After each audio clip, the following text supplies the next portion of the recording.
Kutaalee addunyaa garaagaraa keessatti iddoowwan hawwataa fi mimmiidhagoo daawwatamuu qaban hedduutu jiru. Nama uumama jaalatuu fi sochiilee manaan alatti godhaman filatu ta'uu dandeessu. Yookaan ammoo muuziyeemii seentanii daawwachuu filattan ta'a. Yookaan biyya hin beekne deemtanii haala waliigalaa naannoo sanii daawwachuu fi muuxannoo haaraa gabbifachuu barbaaddu ta'a. Garuu iddoowwan daawwatamuu qaban addunyaa irratti hedduu ta'uu isaaniitiin eessarraa jalqabdu? Iddoowwan baay'ee mimmiidhagoo daawwatamuu qaban isaan kami? Karoora daawwannaa keessan salphisuuf hawwattoota baay'ee miidhaganii fi daawwatamuu qaban jedhamanii toora intarneetii garaagaraa irratti filaman keessaa muraasa isaanii isin daawwachiisna. Turtiin keessan nu waliin haa ta'u.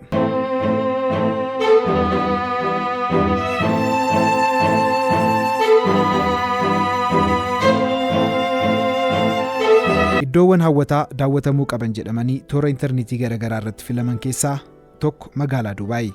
Magaalaan Dubaay iddoo qabeenya uumamaa dinqisiisaa qabdu ta'uu baattus miidhaginni ishee kan ija hawwatudha. Magaalaan Dubaay gamoo dheeraa addunyaa keenyaa dabalatee qarqara galaanaa mimmiidhagoo tuuristoota hedduudhaan daawwataman qabaachuun beekamti. Kana malees baqattoonni biyyoota alaa garaagaraa baay'inaan kan itti jiraatan ta'uu isheetiin aadaalee garaagaraa guddisuunis ni beekamti.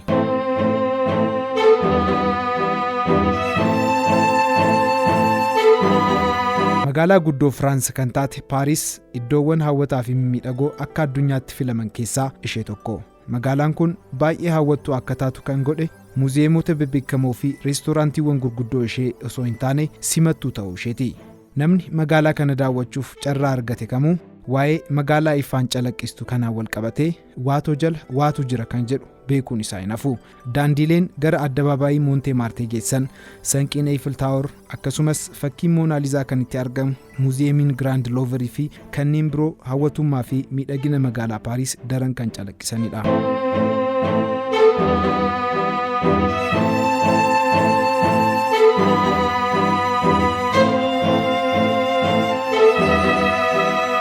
Iddoowwan seenaa qabeessa hambaalee seenaa hedduu qabanii fi daawwatamuu qaban keessaa piiraamiidonni Giizaa biyya Ijipti keessatti argaman isaan tokko. Piiraamiidonni Giizaa beekamtii olaanaa qaban kun walumaa galatti 6 yommuu ta'an gamoowwan seenaa qabeessa addunyaa irratti umrii dheeraa turanidha. Seenaawwan fara'oonotaa qixxee hin qabne. Piiraamiidonni gurguddoon gammoojjii keessatti argaman akkasumas meeshaaleen hambaa seenaa Ijipshaanota durdurii fi kanneen biroo Ijipt daawwattoota seenaa jaallataniif iddoo filatamtu akka taatu godhaniiru.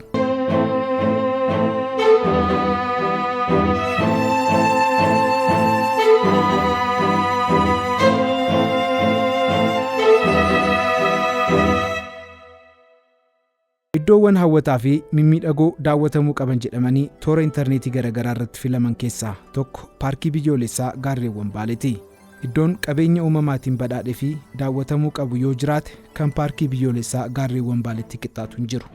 Paarkiin biyyoolessaa gaarreewwan Baalee gosoota bineensotaa fi biqiltoota marartee hedduu of keessatti hammateen akka Afrikaa qofatti osoo hin taane sadarkaa addunyaatti beekamaadha. Handhuura Oromiyaa fi magaalaa guddoo biyyattii Finfinnee irraa kallattii kibba bahaatiin kiiloomeetira 400 fagaatee godina Baalee keessatti kan argamu paarkiin biyyoolessaa gaarreewwan Baalee bal'ina lafaa square kiiloomeetira 2200 qaba. Teessuma lafaa gosa garaagaraa kan qabu paarkiin kun sirrii irra galaanaarraa meetira 2013 hanga 4385 gidduutti ol ka'ee argama. Teessuma lafaa fi haala qilleensa baramaa garaagaraa qabuun kutaalee 5tti kan qoqqoodame paarkiin biyyoolessaa gaarreewwan Baalee bineensota bosonaa fi biqiltoota gosa garaagaraa baay'ee kan of keessatti hammatedha. Mallattoo paarkichaa kan taate jeedala diimtuu dabalatee bineensota bosonaa hedduu paarkicha keessa jiran keessaa 20 kan ta'an bineensota marartee Itoophiyaa qofatti argamanidha. Kanneen keessaa gosti hoosiftootaa 5 bineensota marartee paarkii biyyoolessaa gaarreewwan Baalee qofatti argamanidha. Kana malees gosootni shimbirrootaa fi allaattii 280 ta'an paarkii kana keessatti argamu. Shimbirroonni fi allaattiiwwan gosa 170 ta'an gara paarkii kana godaananii dhufuun yeroo muraasa dabarsanii deebi'an. Gosoota shimbiraa fi allaattii paarkii biyyoolessaa gaarreewwan Baalee keessatti argaman keessaa 16 shimbirroota marartee Itoophiyaa qofatti argaman yommuu ta'u 9 ammoo Baalee qofatti kan argamanidha. Paarkiin biyyoolessaa gaarreewwan Baalee kutaalee Afrikaa daawwannaa shimbiraaf mijatan jedhamanii filaman keessaa sadarkaa 4ffaa irratti argama.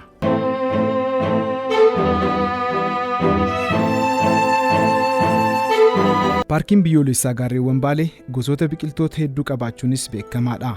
Paarkii kana keessatti gosootni biqiltoota daraaraa 1321 ni argamu. Gosoota biqiltootaa kanneen keessaa biqiltoonni gosa 163 biqiltoota marartee Itoophiyaa qofatti argaman yommuu ta'u, gosti biqiltootaa 23 ammoo biqiltoota marartee Baalii qofatti argamanidha. Teessuma lafaa miidhagaa gosa garagaraa dabalatee gosoota bineensota bosonaa fi biqiltoota hedduu qabaachuun kan beekamu waa'ee paarkii biyyoolessaa gaarreewwan Baalee hanga ta'e isin daawwachiisuuf yaallee jirra. Ammas Oromiyaa irraa osoo hin bahin yaadaan gara Haroo Wancii isin geessina. Teessuma lafaa magariisaa fi gaarreeniin marfame, bishaan cuquliisa samii fakkaatu, lafa sululaa misoome, burqaan bishaan danfaa uumamaa, haalli qilleensaa mijaawaa fi haalleen uumama dinqisiisaa biroon Haroo Wancii fi naannoo isaa qaban hundi iddoon kun qabeenya uumamaa hawwataa fi miidhagaa daawwatamuu qabu akka ta'u godhaniiru. Haroo Wancii iddoowwan faayidaa bashannanaa, sirnakkoo eeguu fi miidhaginaaf ooluu danda'an muraasa keessaa isa tokko yommuu ta'u, tuuristootaafis ta'ee hawaasa naannootiif gatii guddaa kan qabudha.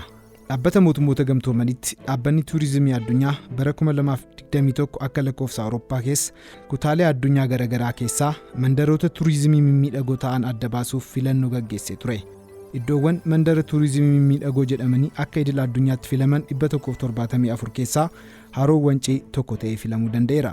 Sababa dho'insa volkaanootiin kan uumame Haroo Wancii magaalaa guddoo Finfinnee irraa kallattii gara lixaatiin kiiloomeetira 155 fagaatee godina Shawaa Kibba Lixaa keessatti argama.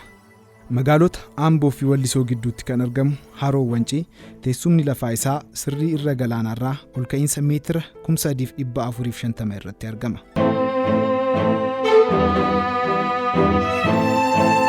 Daawwannaa keenya kan Oromiyaa keessaa goolabuun yaadaan gara biyya Joordaan isin geessina.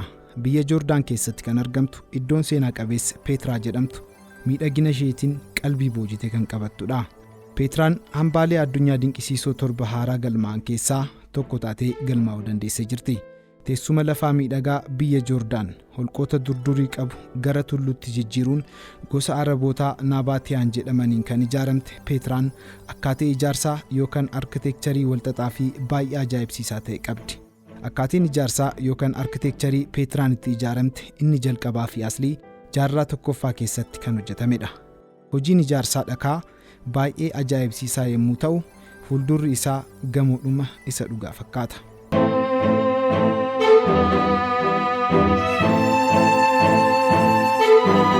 Iddoowwan hawwataa fi mimmiidhagoo addunyaa daawwatamuu qaban jedhamanii filaman isin daawwachiisuun keenya akkuma itti fufeetti jira. Amma yaadaan gara biyya Itaalii isin geessina. Magaalaa guddoo Itaalii Room keessatti iddoowwan hawwataa fi mimmiidhagoo hedduu daawwachuu dandeessu. Garuu gamoo seenaa qabeessa Zakolooseem jedhamuun beekamu daawwachuun waan irraanfatamuu hin qabnedha. Iddoo wal'aansoo gilaadiyaataroota durii kan ture Zakolooseem gamoo guddaa ijaarsa addaa qabuu fi seenaa qabeessa ta'edha.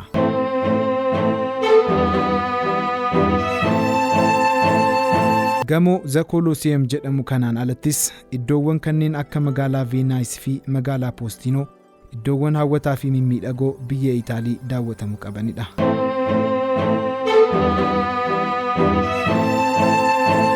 Amartii qarqara galaanaa Amalfii jedhamuun kan beekamtu magaalaan Poostinoo qarqara galaanaa mimmiidhagoo fi reestooraantiiwwan jaalatamuu qabduun beekamti. Tuuristoonni biyyoota alaa hedduun gara magaalaa Poostinoo imalan nyaata aadaa naannichaa soorachaa qarqara galaanaa mimmiidhagoo magaalaan kun qabdu irratti naanna'anii bohaaru.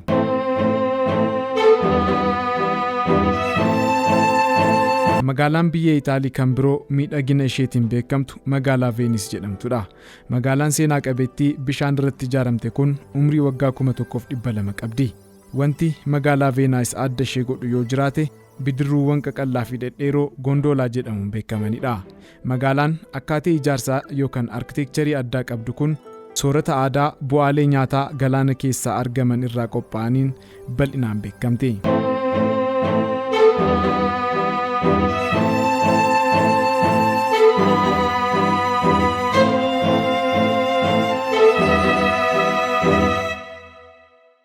Iddoowwan hawwataa fi mimmiidhagoo biyya Indiyaa tuuristoota hedduudhaan daawwataman keessaa gamoon Taaj Mahal jedhamuun beekamu isa tokko. Iddoowwan awwaalaa akka siidaa yaadannootti hojjetamanii fi seenaa qabeessa ta'an keessaa Taaj Mahal isa hawwataa fi sadarkaa idil addunyaatti beekamtii olaanaa kan qabudha.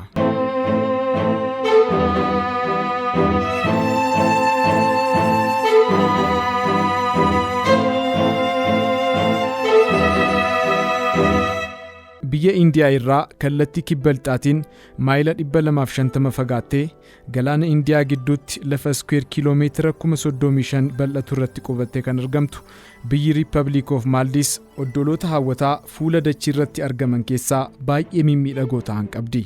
Biyyattiin guutuun oddoloota 1,190 kan qabdu yommuu ta'u, addunyaa irratti biyya teessuma lafaa faffaca'aa qabdu ta'uun beekamti. Maldives biyyoota ardii Eeshiyaa keessaa lafa xiqqoo fi baay'ina uummataa xiqqoo qabaachuun biyya ishee xiqqoo taatedha. Walumaa galatti oddoloota biyyattiin qabdu keessaa kan namni irratti qubatee jiraatu oddoloota 200 qofa. Maldives biyya ishee xiqqoo baay'ina uummataa xiqqoo qabdu taatus bareedina uumamaa qabduun iddoo hawwattuu daawwatamuu qabdudha.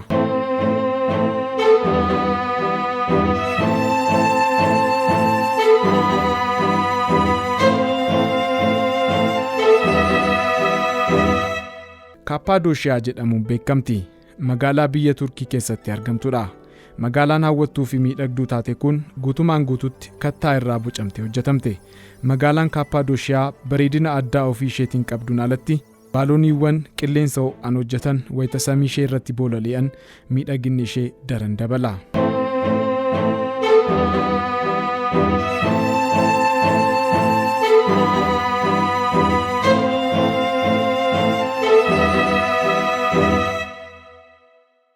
Magariisa yabbuu lubbuu qabeeyyiin guutame. Kun dhugaa ijoo bosonni rooba Amaazon qabudha. Fuula dachii irratti bosonni guddaa fi baay'ee hawwataa ta'e kan Amaazoniin qixxaatu hin jiru. Somba magariisa dachee jedhamuun kan beekamu bosonni rooba Amaazon iddoowwan hawwataa fi mimmiidhagoo addunyaa daawwatamuu qaban keessaa isa tokko.